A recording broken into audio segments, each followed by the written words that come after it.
Hi guys, it's Ricky, and today is February 20th, 2025, and I'm making this video because I caught ADA Lindsay White lying to a judge about dash cam in-vehicle footage from the day of my arrest, October 4th, 2021. First, I'm going to get into how I know that she's lying, and then I'm going to get into how she knows she's lying. First, I'll start at the end so you can hear what she said. Your Honor, I've provided Attorney Grady with the two last remaining pieces of evidence he requested, one of which was a body-worn camera policy. I spoke to the chief yesterday. He did tell me that the policy date was created in July of 2021, but it was not effective until March of 2022. So the officers were wearing body cams on that day, but they were not working and they were not recording anything. I also checked, there is no dash cam footage from that event. Okay, May I inquire, Mr. Stebbins, may I inquire? of course. Mr. Stebbins, did you hear that report, sir? Mr. Stebbins, you're muted. We can't hear anything you're saying. There we go. Now it's unmuted. Yes, I heard about the body cam footage. He heard it, he said. Oh, yeah, I'm sorry, okay, yes, it is. Okay, then that completes the discovery of the secret. Okay, we're gonna pick a trial date? Then we're ready for the trial date, so yes. What date would you like?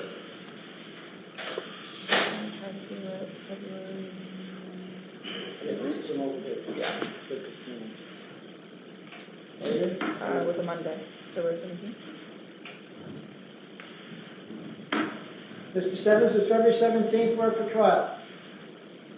That's fine as long as everything's ready and I'm reporting ready for trial, so I think we're ready to go, sir. So everything is not ready. She lied about that dash cam footage, and that really, really bothers me for a number of reasons. So I guess I'll just get into it. All my life, I've had issues off and on. I could never understand them. And then in my adult life, it was 2004, and then again in 2005, I tried committing suicide. And now that's because when my thyroid's off, I have these severe mental issues. I don't know why, but it happens every single time. Moving on. January 19th, 2016. I drank some rat poison in an attempt to try to kill myself again. I didn't know what was going on. I was losing my mind for no reason. I was brought to the ER, and then I escaped the emergency room, and I made it back home to Warren. And Warren police officers came and took me into protective custody and brought me back to the emergency room. When they did that, they explained to me how their new in-car, in-vehicle, and dash cam system worked. I could see myself on the screen when they brought me back to the emergency room. That gave me a lot of comfort because during that ride, I gave them the whole speech about how the Hampden County District Attorney's Office passed in a phony receipt. I thought the girl and her sister were alone in that at the time, but I also told them how the police officers in Springfield deleted information off of my police report on that ride. I gave them a whole speech. This stuff bothers me, so it's not in order as it should be, huh? There we go. And then when I got out of the psych ward for trying to kill myself, that's when I got my dog. The same day when I left the psych ward. And then less than 2 weeks later, the Commonwealth coerced me into pleading guilty for that forgery charge that I had no part of. And I was sick then. And then here I wanted to point out that Judge Ginsburg has cared enough to question my mental health through all of this because it's very stressful. All these lies and all these people jerking me around on purpose. This is very malicious and intentional obstruction of justice. You know, but this Superior Court judge didn't care at all back in 2016 when I'd left the psych ward for the third time trying to kill myself in like 4 months. Like, that guy's a piece of trash. Like, what a scumbag. And my court appointed attorney, Elaine Prisky, what a piece of trash. She knew all this and coerced me. Like, But in 2016, I got on my thyroid medication and I started feeling amazing again. And I met Beth in September of 2016. And then I got really involved with her and her son. He's autistic, and she was having a lot of problems with the state and then the state-run group homes or the state-funded group homes, lying to her all the time, making her promises and never following up on them, lying to her son about, oh, we're going to take you here and do this, take you here and do that. So then I got involved seriously, and then we had to put everything in emails, just like right now. We prefer only emails and not talking on the phone about anything involving our son moving forward. This is just to prevent any more confusion. And this bothers me too. When you listen to the recording of Lindsay White, she said, I called yesterday, and that was January 2025. And this incident happened October 2021. And you can see that the Warren police officers are able to email stuff. So since I know that their vehicles had recording systems on the inside, why didn't I get a screenshot of their program saying that there was a problem with any recordings that day or that their body cams weren't functioning? I had this issue with my third attorney, Michael O'Doherty. He wouldn't give me any information. And everyone knows that Beth wanted me to kill myself when I left that house that day. She was threatening, oh, I'm going to call the police if you leave. If you leave here, I'm calling and I'll never stop. I hope you kill yourself. She knows all about my mental health issues in the past. Though this day, I believe she was also suffering from a panic attack from not being aware of what was going on with me. But I'll get into that later. But O'Doherty here wouldn't explain anything. You know, I told him here too, I'm gonna need everything in writing. And that's when this started with him, because the attorney previously, Roger Banks, made promises to gather evidence and never did it. Said he was gonna speak to witnesses or have an investigator speak to witnesses. Never happened. But moving on. Alex Burgo. So I met with him in the beginning of July. He gave me a whole bunch of crap. Oh, this case needs to move forward. It's been going on too long. And I was the reason that things have been dragging. So then I wrote him a couple weeks later. It's been a couple weeks. I was wondering how things were in the investigation. No one in my family mentioned being questioned at all, which is weird because the day of my arrest, the police went to the house and my dad's wife was there and Beth's daughter was there and they weren't questioned and no one took their statements. But whatever. I mean, when I was arrested, two police read me my rights in the road, and they were parked on the opposite side of the street because I was walking against traffic. Their lights were on, so their dash cam was activated as soon as their lights were on. So I don't know. So no one spoke to anyone in my family about this thing. Like, did you ever receive copies of the audio that Attorney Banks had told me he received? So Attorney Banks told me he received copies of the body cam footage and he had listened to it, listened to most of it. He said it was like 45 minutes long, so he didn't get to listen to the whole thing. But as people, can tell, I've got a big mouth and I talk a lot. So that audio was loaded with information that I'm a broken record. I've been saying the same thing for years. So I also asked, did he get that one email that Roger Banks sent me? It was not good on information. Asked, is any other evidence? And I was supposed to have trial with Beth. And then O'Doherty never gathered any evidence, never talked about the body cam, just tried to have some trial by surprise, which Judge Ginsburg said that they don't do. And that's another thing. I was supposed to have trial in East Brookfield, but now everything's been moved to Worcester, which I've been told is just to create hardship for me and hopefully stress me out and cause me hopefully that everyone's hoping I try to commit suicide again, which is just nonsense. But moving on, nothing that my other attorneys said were going to happen ever happened. The information I was told I'd be provided, I was provided. I don't know what kind of game O'Doherty was trying. Attorney Banks asked for and was approved money for an investigation, but he never had anything investigated. He just ignored it. He got scared when he listened to that arrest recording, which I believe benefited me greatly. So, of course, it disappears. Because the police were wearing body cams when they spoke to Beth as well. And I'm pretty sure they spoke to my dad's wife, and that'd be on there as well, but I haven't talked to her about it. I haven't tried to talk to anybody. I've just been waiting for the evidence to speak for itself.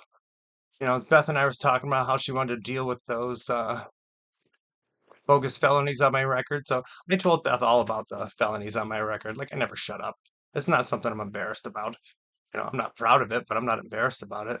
How can I fix things and address them if I'm not willing to talk about them?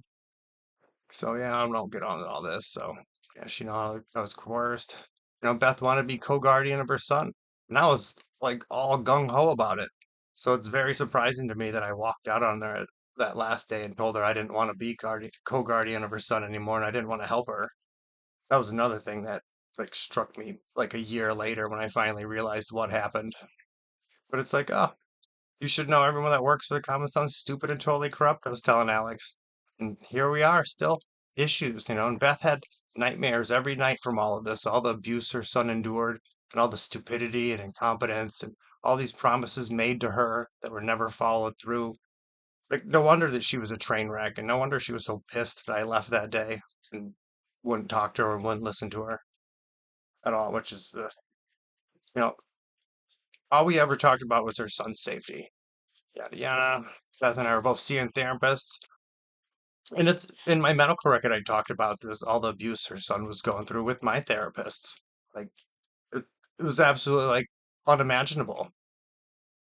And then getting the emails that I sent on Beth's behalf. How could they not acquire that stuff?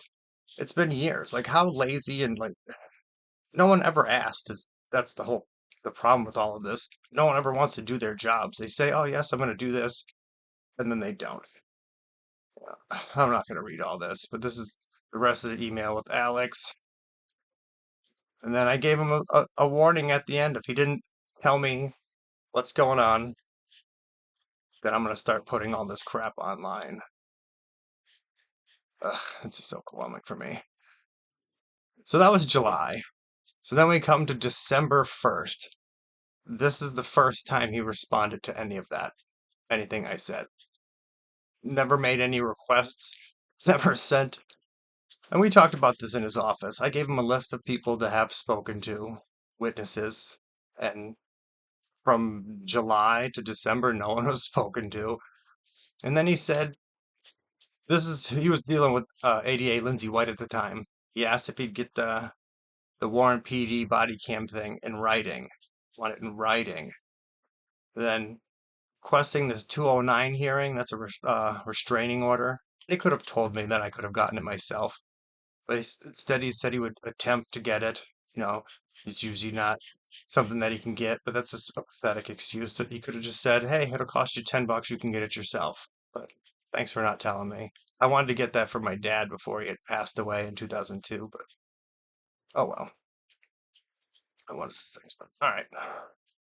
So this competency hearing thing drives me nuts. January 10th, 2024. Alex Burgo told me that the police weren't wearing body cameras, even though I saw them. And I knew that they had dash cam recording, but I wanted the body cam because I was physically standing closer to them talking most of the time. So I figured why not have the best audio instead of having the vehicles running that might have muffled things. But then he tells me, oh, police are allowed to lie. But I'm like, I saw these cameras. I know they're there, but whatever. And then he lied to my face. It's like, oh, Beth told them the abuse I keep talking about never happened. And that actually made me question things. So I agreed to have this competency evaluation. And I thought it was because he thought I was stupid, like, or just making things up. I'm having like a overactive imagination. I'm like, like whatever.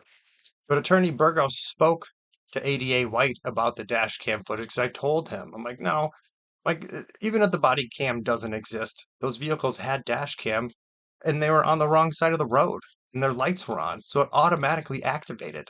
They can't just shut that off. That's not how that works. And that really pissed him off. But I'm like, whatever, I don't care. But he told Lindsay White this, that I want all the recordings. Like, I'm sick of people trying to jerk me around. When I know something exists and I ask for it, I want it. I don't want to wait 3 years for it.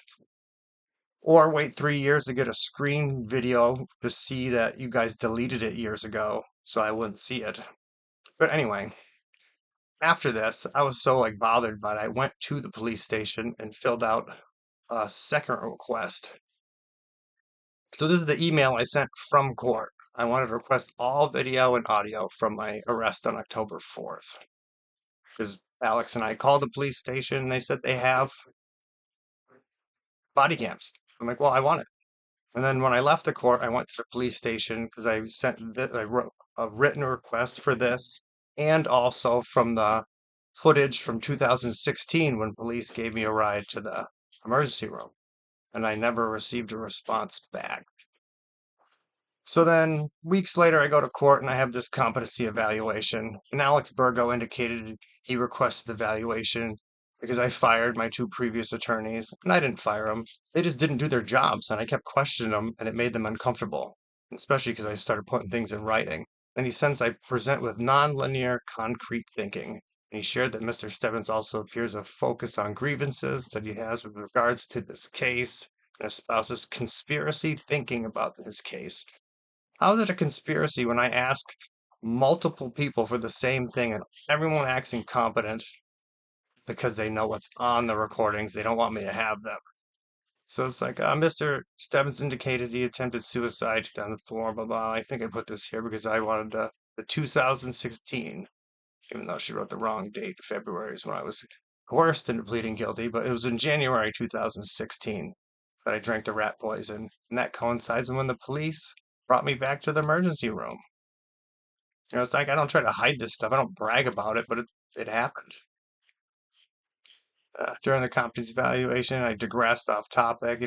I've got a big mouth. I think I said that here, but I was able to be redirected. Is this important? No.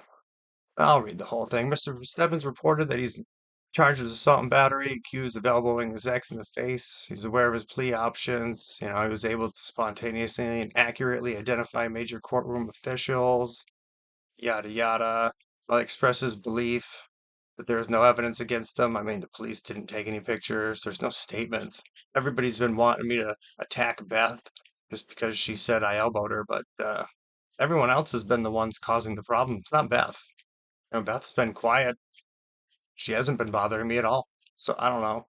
You know, his evidence is where, but she's not on my side. She's been trying to get me to thrown in jail. It's obvious she's very pissed off that I left her for no explanation, and it has been years, and she still doesn't know why I left her. So Mr. Stebbins reported he does not feel he's been able to trust any of his attorneys who have represented him in his case. He identified one reason he's been able to due to the length of time this case has gone on in court. He identified another reason for this being due to the perceives as a lack of follow through on behalf of his attorneys and meeting his expectation with regards to gathering relevant evidence slash witnesses in this case. I mean, nobody gathered any evidence or talked to any witnesses intentionally. Well, for this last lawyer, but we'll get there. During the interview, Mr. Stebbins expressed frustration that he is yet to receive all the evidence he requested in his case, despite his attempts at obtaining some of this information from multiple different sources. He also expressed frustration about receiving different reports about the existence of a potential piece of evidence he would like to use in his case, and that the district attorney may be withholding this piece of evidence. I was told the East Brookfield ADA got the footage and then gave it to attorney Roger Banks. So why wouldn't I believe that? And then he told me things that were said. Like he told me that the police talked to Sue and Sue told Beth like she doesn't want to hear it. She's not in the mood. Take it somewhere else, which sounded horrible. But I'm like, well, how would anybody know that if they didn't hear it themselves? The police aren't going to remember that.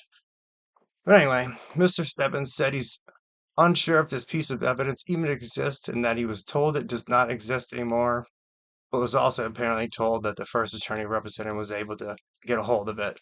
You know, Alex is the only one. Michael O'Doherty didn't even talk about it at all. He just is like, oh, do you trust me? I want to go to trial? I'm like, no. Like, you haven't done anything. But Alex Burgo said that the police were lying. And then Lindsay White said that they were wearing body cams, but they weren't on. That's like the dumbest thing I've ever heard. Why would somebody do that? It's the worst training in the world. Yeah, especially when you have dash cams and in-vehicle recording systems, and those aren't working either that day, magically. But whatever.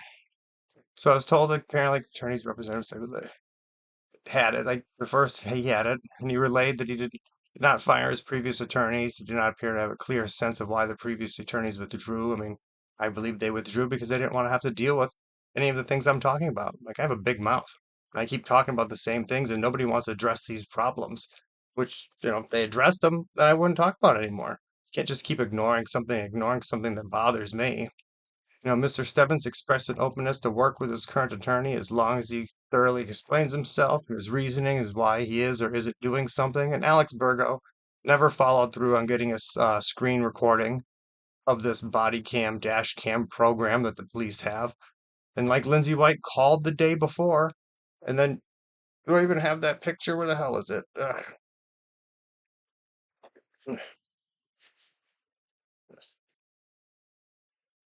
Like the police can email pictures. There's no problem with police emailing pictures, so I don't understand why they couldn't email a screen video or a couple screenshots of that program showing what they're talking about. But uh, they were able to get his policies and procedures, no problem. My lawyer mailed it out. That's why I have this envelope. He mailed it out the day after because his back was hurting. So she was able to call the police the day before this hearing, got all this information within 24 hours, but then I never got to see it. I was supposed to have trial the 18th, but then it got canceled because there's a new witness coming. The Warren police chief wasn't scheduled last time. But now I'm happy because we can discuss everything. Everybody's going to be all together. You know, he's the only person that could have deleted that video, and he would have the information to talk to the judge about. And since Judge Ginsburg is the one that gave me the chance to get all this information again and have these explanations, and then ADA White has tried to mislead everybody, and my previous lawyers have tried to mislead everybody. Hopefully, we'll see where this goes. Thank you for listening, everybody, and I hope this makes sense.